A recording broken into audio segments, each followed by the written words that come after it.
श्री स्वामी समर्थ. श्री स्वामी समर्थ महाराजांची एक निर्माण लीला. स्वामी होते, स्वामी आहेत व स्वामी असणारच. हम गया नहीं जिंदा है. मंडळी, या वाक्याचेच एक विलक्षण जादू आहे. तर मंडळी, कथेला सुरुवात करण्यापूर्वी आपण या चॅनलवरती नवीन आला असाल तर चॅनलला अवश्य सबस्क्राईब करा, म्हणजे अशाच नवीन नवीन व्हिडिओंची माहिती तुम्हापर्यंत पोहोचत राहील. तर मंडळी, हे वाक्य लिहिलं, ऐकलं, वाचलं तरी या वाक्यात खूप मानसिक समाधान मिळते, सकारात्मकता येते. आपलं विस्कटलेलं काम ही योग्य मार्ग लागते. भिवू नकोस, मी तुझ्या पाठीशी आहे. हा अभयवचनाने तर सर्व भीती संपवली आहे.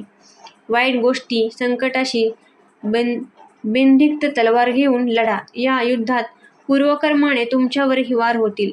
तुम्ही खाली पडाल, पण स्वामी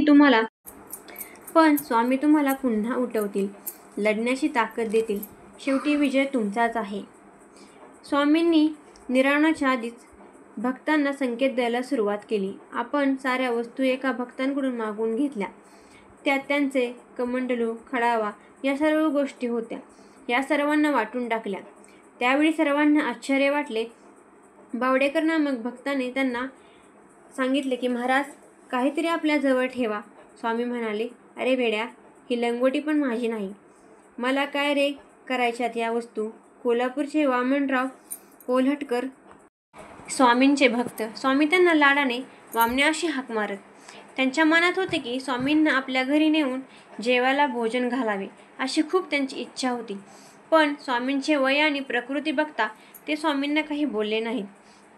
एकदा स्वामी त्यांना म्हणाले, वामन्या, घरात एवढे धान्य भरून ठेवलेस, पण आम्हाला कधी घरी जेवायला बोलवलं नाहीस. त्यावेळी वामनराव म्हणाले, महाराज, सर्व तुमचंच तर आहे, तुम्ही कधीही यावं. त्यावर स्वामींनी सांगितलं, असं म्हणतोस तर येतो गुरुवारी. भाकरी आणि ठेचा करून ठेव. वामनराव अगदी आनंदात घरी परतले. ठरल्याप्रमाणे गुरुवारी सर्व जेवणाची तयारी झाली.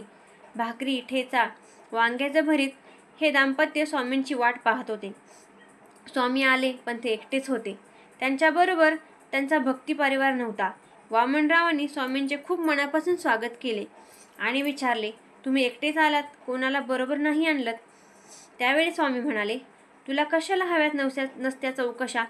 भूक लागली आम्हाला, जेवायला वाढ. आणि स्वामींनी मनसोक्त जेवण केलं. वामनराव भरून पावले. स्वामींनी त्यांची इच्छा पूर्ण केली. पण स्वामी एकटेच का आले हा विचार त्यांना शांत बसू देईना. म्हणून त्यांनी याबद्दल विचारणा करण्यासाठी एका अक्कलकोटला पाठवलं. त्या माणसाने परत आल्यावर सांगितलं की स्वामींनी मंगळवारीच आपला देह ठेवला. असे हे स्वामी चैत्र शुद्ध द्वितीयेला शके 1071 म्हणजेच इसवी सन 1949 मध्ये छेटेखेडे मध्ये प्रकटले. ब्रह्ममुहूर्ताने अदरक्य, अद्भुत आणि बोलबुद्धी पलीकडच्या अनंत लीला करून शके 1800च्या चैत्र कृष्ण त्रयोदशीला मंगळवारी दिनांक 30 एप्रिल 1878 रोजी दुपारी 4:04च्या सुमारास अक्कलकोटी देहत्यागाची लीला केली. देहत्यागाची लीला म्हणण्याचे कारण म्हणजे श्री स्वामी समर्थांनी प्रत्यक्ष देह ठेवलाच नाही. त्यांनी परमपूज्य श्री मामासाहेब देशपांडे महाराजांना स्वमुखाने सांगितले होते. इथे 800 वर्ष त्यांच्या देहातून कार्य करीत असून पुढची 1000 वर्ष ते कार्य चालू राहणार आहे. शिवाय त्यांचे वचन आहेच, हम गया नहीं जिंदा है. त्यामुळे श्री स्वामी समर्थ महाराज कुठेही गेलेले नाहीत. फक्त त्यांनी आपले कार्य पडद्यामागून करायला सुरुवात केली, इतकंच. स्वामी पूर्ण विश्वात आहेत, तर त्यांनी दुसऱ्या कुठल्या निजधामात जायची गरजच काय? स्वामींनी अगोदर सांगितल्याप्रमाणे बुधवार पेठेतील ब्रह्मानंद गुफेत स्वामी भक्तांनी जड अंतकरणाने त्यांचा देह ठेवला. पण बाळप्पा मात्र रोज स्वामींना अत्तर लावण्यासाठी त्या गुफेत उतरत असत. त्या दिवसानंतर पुन्हा 4 दिवसांनी स्वामींनीच त्यांना डोळे उघडून बस असं सांगितलं. त्या दिवसानंतर पुन्हा कोणीही त्या गुफेत उतरलं नाही आणि दरवाजा कायमचा बंद झाला. देहत्यागापूर्वी अक्कलकोट जवळील निलगे गावाच्या भाऊसाहेब जहागीरदारांना श्री स्वामींनी शनिवारी घरी येऊ असे वचन दिले होते. त्या वचनाची पूर्तता करण्यासाठी एक अद्भुत लीला दाखवण्यासाठी देहत्यागानंतर 5 दिवसांनी श्री स्वामी समर्थ निलगे गावच्या वेशीबाहेर प्रकटले. या लीलेचे वैशिष्ट्य म्हणजेच स्वामी एकटे नाही तर संपूर्ण सेवेकरी यांच्यासह तेथे प्रकटले होते. गावातील सर्व लोकांचे दर्शन झाल्यावर ते सगळ्यांसह अचानक कुठेतरी निघून गेले. लोकांनी खूप शोधले. शेवटी त्यांनी दुसऱ्या दिवशी अक्कलकोटात एक माणूस रवाना केला. दुपारी आणखी एक लीला घडली. स्वामी जहागीरदारांच्या वाड्यात एकटेच प्रकटले. पूजा स्वीकारली पण मौनच धारण केले होते. भाऊसाहेबांना दर्शन देऊन साक्षात परब्रह्म तेथेच अदृश्य झाले.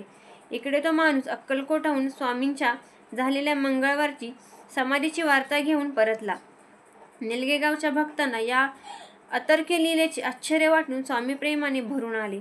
आजही श्री स्वामी समर्थ महाराज त्या पावन देहाने कार्यरत आहेत. भक्तांच्या सर्वोत्तरी सांभाळ प्रेमाने करीत आहेत. स्वामी होते, स्वामी आहेत, स्वामी असणारच. कारण स्वामी भक्त हो. स्वामींनी स्वतःच सांगितले, हम गया नहीं जिंदा है. श्री स्वामी समर्थ महाराजांच्या समाधीचे, श्री स्वामी समर्थ महाराजांच्या निर्वाणाची एक दिव्य लीला. हा कथाप्रसंग तुम्हाला कसा वाटला ते आम्हाला कमेंटच्या माध्यमातून नक्की सांगा. आणि अशाच नवीन नवीन व्हिडिओंसाठी आपल्या या चॅनेलला जरूर सबस्क्राईब करा आणि आपल्या स्वामी परिवारामध्ये सहभागी व्हा. आशा करते की सांगितलेली कथा तुम्हाला नक्कीच आवडली असेल. स्वामी महाराजांच्या चरणी हीच प्रार्थना आपल्या सर्वांसाठी. तुमचा परिवार आनंदात सुखात राहो. श्री स्वामी समर्थ. धन्यवाद.